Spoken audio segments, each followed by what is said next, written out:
बात समझ? अरे नबी के इस्लाम के दुश्मनों के पांव ही कितने होते हैं?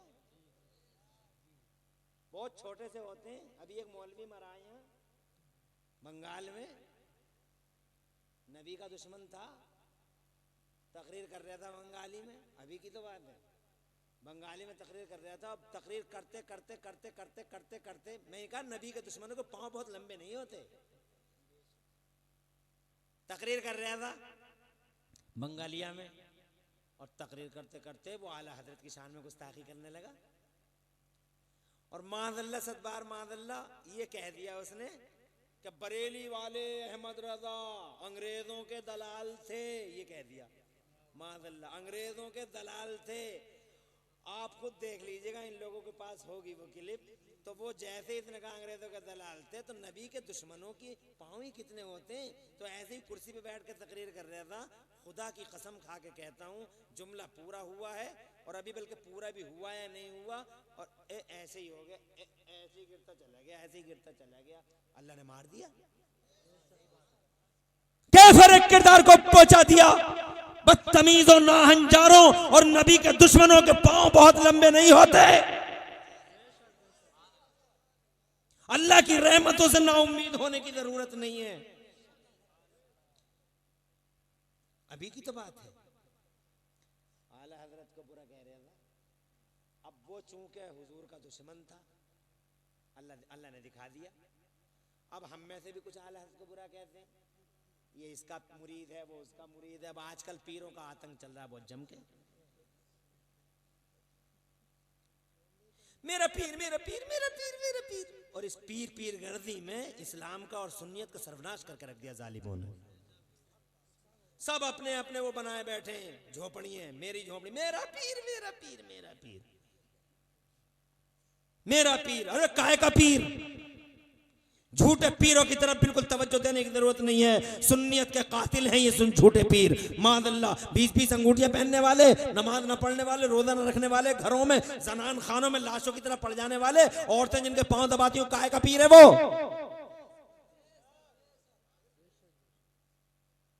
पीर नहीं है वो, शैतान का दलाल है वो, शैतान का खिलौना है वो। इन जालिमों ने पूरी सुन्नियत को टुकड़ों टुकड़ों में बांट कर खत्म करने की कोशिश की है। मेरा पीर, मेरा पीर। याद रखना लोगों, तुम तो बरेली वाले लोग हो, तो बरेली पे ही ज्यादा हमला भी किया है झूठे पीरों ने। चारों तरफ के झूठे नाहंजार पीर, इसीलिए जिस इलाके में वो नहीं चल पाए, बरेली में आके चले। सीधे साधे भोले भाले लोग मिल गए उन्हें। जितना भोला आदमी बरेली का है, इतना भोला पूरी दुनिया में कहीं दिखाई नहीं देता। सीधा भोला, दीन के नाम पे झूठे पीरों ने बरेली के इलाके में डकैती डाल दी।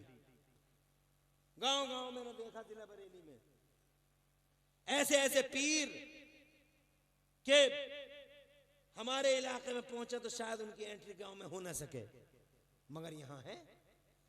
मगर अल्लाह सलामत रखे बरेली के आस्थाने को।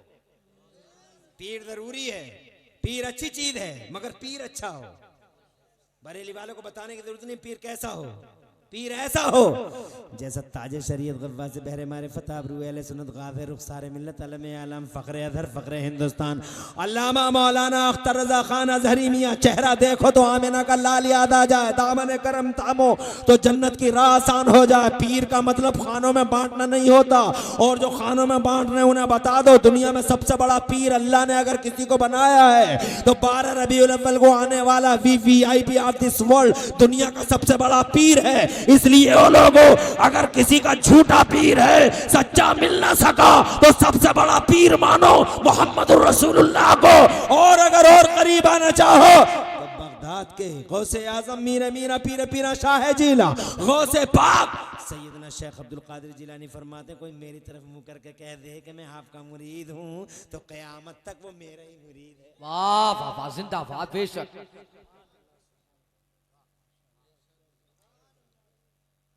इसलिए अल्लाह वालों का जलसा है, बेशक।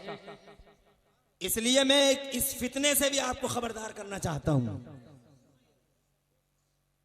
अल्लाह आपको आबाद रखे। मैं ये कहना चाहता था, VVIP बनकर आमिना का लाल आ गया जनाब वाला, ऐसे पावर दिया अल्लाह ने, ऐसे पावर दिया, ओए होए होए, हर चीज में पावर दिया, जिधर इशारा कर दिया उधर ही जनाब चांद के 2 टुकड़े। अरे इतना पावर दे दिया शरीयत में भी, शरीयत में पावर, दुनिया में पावर, आखिरत में पावर। एक आदमी आया, आके हुजूर से कहता है या रसूल अल्लाह, तवज्जो है तो थोड़ा सा और आगे बढ़ जाऊं। माशाअल्लाह यार, बड़ी खुशी है कि इतने टाइम में भी आपके किसी चेहरे पे पुज़मुर्दगी और किसी चेहरे पे मायूसी उदासी दिखाई नहीं देती, हर चेहरे पे खुशहाली नजर आ रही है। ये इस बात की दलील है कि तुम दादा मियाँ के यहाँ बैठो, फैजान बरस रहा, बरकत हो रही है। माशाअल्लाह। क्यों हजरत? एक आदमी आया हुजूर से, कहता है या रसूलल्लाह मुझे मुसलमान बना दो। तो मेरे नबी ने फरमाया पढ़ ले कलमा। तो कहता मैं ऐसे कलमा नहीं पढ़ूंगा। सरकार ने फरमाया कैसे पढ़ेगा? तो वो कहता है ये बताओ कि मुझे नमाज कितने टाइम की पढ़नी पड़ेगी? तो मेरे नबी ने फरमाया 5 टाइम की नमाज पढ़नी होगी। तो वो कहता मैं 5 टाइम की नहीं पढ़ूंगा। तो मेरे नबी ने ये नहीं कहा फिर मैं अल्लाह से पूछ के बताऊंगा। 5 टाइम की नहीं पढ़ेगा तो मैं अल्लाह से पूछूंगा। दुनिया में कोई किसी की ताकत नहीं जो 5 से कम कर दे, मगर अब हुजूर का पावर देखें आप। मेरे नबी ने इरशाद फरमाया तू कितने टाइम की पढ़ेगा? तू कितने टाइम की? मगर वो भी बड़ा होशियार था, वो भी समझता था, जानता था कि जो नबी होता है पावर वाला होता है। वो समझ रहा था कि आज ही अगर काम हो गया तो हो ही जाएगा। कितने टाइम की पढ़ेगा तू? तो कहने लगा बस ए मोहम्मद सिर्फ 2 टाइम की पढ़ूंगा, अगर इस शर्त पे मुसलमान बनाओ तो बोलो। हदीस सुनाता हूँ, हदीस सुनो, मजे लो, आनंद उठाओ, नबी का पावर पहचानो। हदीस ये है, अस्लम अअराबियुन अला अन्नहु ला युसल्ली इल्ला सलातैन। जोर से कह दो सुभान अल्लाह। सुभान अल्लाह। मेरे नबी ने इरशाद फरमाया तू हाथ ला, मेरे हाथ में दे। उसने हुजूर के हाथ में हाथ दे दिया तो मेरे मुस्तफा ने फरमाया जा, मैंने तुझे इसी शर्त पे कलमा पढ़ाया कि तू सारी जिंदगी 2 ही टाइम की पढ़ना और 3 टाइम की नमाज़ें स्पेशली हुजूर ने उसके लिए माफ फरमा दी। अब उस पे सारी जिंदगी 2 ही टाइम की फर्ज हुई। क्या पावर है यार, ये वीवीआईपी हैं, क्या शहंशाह हैं। एक आदमी आया, ये बड़ी मशहूर हदीस है, मगर तुम सुन रहे हो हुजूर की हदीस है तो सुनो। एक आदमी आया, आके कहने लगा हुजूर इसी तरह की हदीस है, मगर हुजूर के तसर्रुफ और हुजूर के इख्तियार उसमें भी झलकते हैं। कोई बात नहीं। वजह यह है कि अब काफ़ी देर हो गई बैठे बैठे, मगर मैं हुजूर का फरमान भी सुना दूँ। घंटा हो रहा है मुझे भी बोलते बोलते। 1:10 पे तुम्हारा माइक ले लिया, 2:10 तक तो बोलूँगा, ये मेरा फ़र्ज़ है। 1 घंटा भी नहीं बोलूँगा, इतनी दूर से आऊँ, 11 बजे चला हूँ मुरादाबाद से, 12:40 पे यहाँ आया हूँ। धनैटा फाटक मिल गया, अगर धनैटा फाटक ना होता बीच में तो 12:25 पे आ जाता, 20 मिनट पे यहाँ। मगर इस धनैटा फाटक का क्या करोगे? जब बंद हो गया तो हो गया, ना कोई खैर है ना कोई खबर है। इधर से भी आ रही है तो पता चला इधर से भी आ रही है। कभी कभी तो 4 को निकालता है वो, धनैटा फाटक है ना वो, बीच में पड़ गया ना तो मैं और जल्दी आ जाता, मगर जल्दी आके भी क्या करता, मेरे बाद भी तो शाही रोड थे, मुझे खुद आधा घंटा बैठना पड़ा यहाँ। चलिए, एक शख्स आया, हुजूर से बोलता है, मेरे नबी से बोलता है, सुल्तान आजम से बोलता है कलमा पढ़ा दो। बच्चे बड़े शौक से सुन रहे हैं, नौजवान लड़के, कलमा पढ़ा दो। इसी तरह की बात थी जो अब मैंने सुनाई। तो आका फरमाते पढ़ ले कलमा। तो ये कहता मैं ऐसे कलमा नहीं पढ़ूंगा। सरकार ने फरमाया तू कैसे पढ़ेगा? तो तरह तरह के केस होते थे ना सरकार के दरबार में, तू कैसे पढ़ेगा? तो कहने लगा मोहम्मद, मैं ये जानना चाहता हूं तुम नबी हो? तो फरमाया मैं नबियों का इमाम हूं, रसूलों का सरदार हूं। तो वो कहने लगा अगर सच्चे नबी हो, अगर सच्चे नबी हो तो मुझे कोई पावर दिखा दो, कोई निशानी दिखा दो, ताकत का कोई जलवा दिखा दो, मैं भी तो जान लूं कि तुम नबी हो। बेईमान भी जानते थे कि जो नबी होता है वो पावर वाला होता है। कहता है अगर सच्चे नबी हो तो पावर दिखाओ। फरमाया आई हैव नो पावर, है ही नहीं, दिखाऊं क्या। बल्कि हुजूर ने इरशाद फरमाया माज़ा तुरीदो, लफ्ज पे गौर करना, हुजूर फरमाते माज़ा तुरीदो, पावर का डिमांड करने वाले, मेरी ताकत देखने वाले, मेरे जलवे की बात करने वाले, मुझे इतना बता दे माज़ा तुरीदो, तू देखना क्या चाहता, तू जो बोलेगा वही दिखा दूंगा। फुल पावर दे दे, तू जो बोलेगा वो दिखा दूंगा। तो उसका सर चकरा गया, सरप्राइज, हैरान रह गया कि यार ये तो सब चीज़ें मैं अब बोलूँ तो क्या बोलूँ, क्या बात बताऊँ, उसकी समझ में कुछ नहीं आया। मेरे नबी ने फिर ललकारा, बोल चाहता क्या है। उसने एक प्लान बना लिया, अंदर ही अंदर एक प्लान बना लिया। मेरे नबी ने फरमाया चाहता क्या है, तो वो कहने लगा मोहम्मद अगर सच्चे नबी हो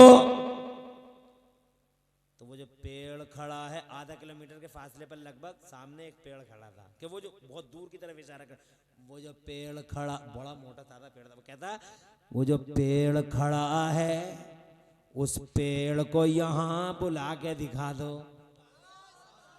अब भैया कौन बुला देगा यार, ये इतना बड़ा पेड़ खड़ा है, तो बताओ, ये तो बड़ी अजीब बात है, यहाँ कैसे आएगा, मगर ये हुजूर है।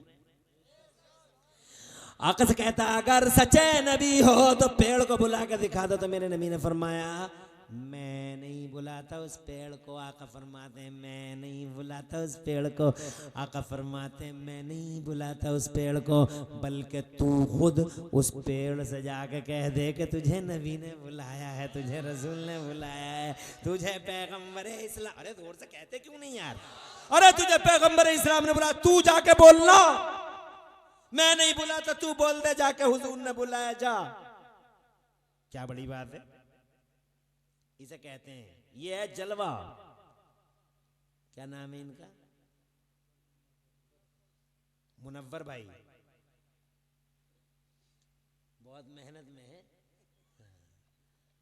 कमेटी के फर्द हैं, आसिफ भाई हैं, और कौन कौन है, जाबिर भाई, शाहिद भाई, मुनव्वर भाई, 70-75, एक लंबी लिस्ट है, और नाम मैं सबके नहीं ले सकता, अल्लाह जज़ाक साहब का नाम तो मैं नहीं ले सकता, लंबी लिस्ट है, मगर अल्लाह ताला जो भी इस कमेटी से वाबस्ता हैं, अल्लाह उन्हें दो जहां में चैन अता फरमाए। और कमेटी ही नहीं, बल्कि पूरे गांव के मर्द औरत, मुस्लिम और मुस्लिम, अल्लाह ताला सबकी हिफाजत फरमाए और आमीन सबको फरमाए, करार दे। और कोई फरमाइश है, मेरे बाद एक नात होगी। अच्छा अच्छा अच्छा अच्छा, हाँ हाँ, तवज्जो है आपकी। क्या कहता है, तू जाके बोलना, तू बोल दे जाके। वो गया, अब सुनो मजे की बात, वो गया और जनाब वाला पेड़ के पास में जाकर कहने लगा अय्युह शजर इन्न मुहम्मदन यदऊका, ओ पेड़ तुझे अल्लाह के नबी मोहम्मद बुला रहे हैं, इतना कहना था। अब पेड़ की गुलामी देखो, पेड़ ने ये नहीं देखा कि आने वाले की ज़बान कैसी है, पेड़ ने ये देखा कि भेजने वाले की ज़बान कैसी है। जैसे ही उसने कहा तुझे वो बुला रहे हैं, जाने जाना बुला रहे हैं, बहारे बहारा बुला रहे हैं, हदीस में आता फहतज़ यमीनहु व शिमाला, पेड़ दाएं हिला बाएं हिला, आगे हिला पीछे हिला, चलने लगा और ऐसा चला मुख़बरतन जुज़ूरुहा, अपनी जड़ों से गर्द गुबार उड़ाता चला आ रहा है। गया और नबी के कदमों की